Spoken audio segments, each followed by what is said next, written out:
What's up, guys? This is Higgins with Legal Automations. I'm on a quest to try out every filament in every color.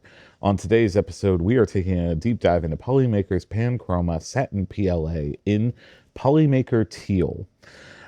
So one of the things I do love about Polymaker, easy to open cardboard box, nice cardboard spool, always good to see. Also comes with these nice little tabs here, as well as a Ziploc bag. They kind of it's kind of the gold standard that I'm a huge fan of, where you have like a good storage system if you don't have a better one, and you can utilize that in a pinch. So always great to see. Anyway, this is a beautiful satin matte color. Absolutely love it. But here at Legal Automations, we always dry our filaments, so I'm going to go ahead and get that in the filament dryer. All right, so if you're new here, we always start out by printing a benchy in generic filament settings in Bamboo Studio, in this case, generic PLA. So we're going to go ahead and get that sliced up. Should take a little over an hour for this. So we're going to do that, send it off to the printer, get all the other test prints done, and I'll see you in a sec. And here they are. So like I said, we always start out with that generic benchy, which you can see here. This one turned out very well overall. No like stringing, no issues with texture or anything like that. All the text came out well. Everything looks great.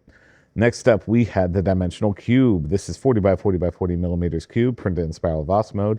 Again, everything looks pretty good. No real major issues there. Next up, we had the temperature tower. So the temp tower, the best one I would say is probably 210 degrees. This spike had the least amount of stringing and no real globbing there on it. So that's always good to see as well. The retraction test performed well as well. No stringing, like I said, so that's always great to see as well. Max volumetric speed tests also performed pretty well.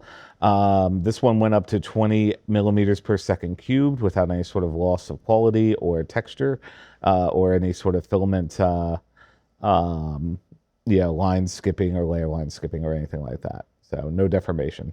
The overhang test. So the overhang test succeeded, I believe, with some. Oh no, wait, no, excuse me. It did fail a little bit, close to 70. It did have quite a bit of loss of detail. So just consider enabling supports a little bit earlier. Anyway, we got those things dialed in, reprinted the benchy. Everything I changed is down in the description below. So over at Amazon, you can pick this up at time of filming for less than $20, which is great to see for this type of filament. They have an entire satin line. So my overall thoughts on this one is that I think it's pretty good. I do love Polymaker. I've gotten really good, consistent results with them across all of their filament types and colors and hues and everything like that. And it comes in a massive amount of colors, so that's always great to see.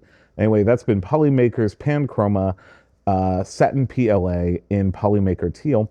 If you like this type of content, be sure to like, comment, subscribe. I'm a relatively new channel, so I'd really appreciate it. Anyway, I've been Higgins with Legal Automations. Hope to see you back here for the next full review. Thanks.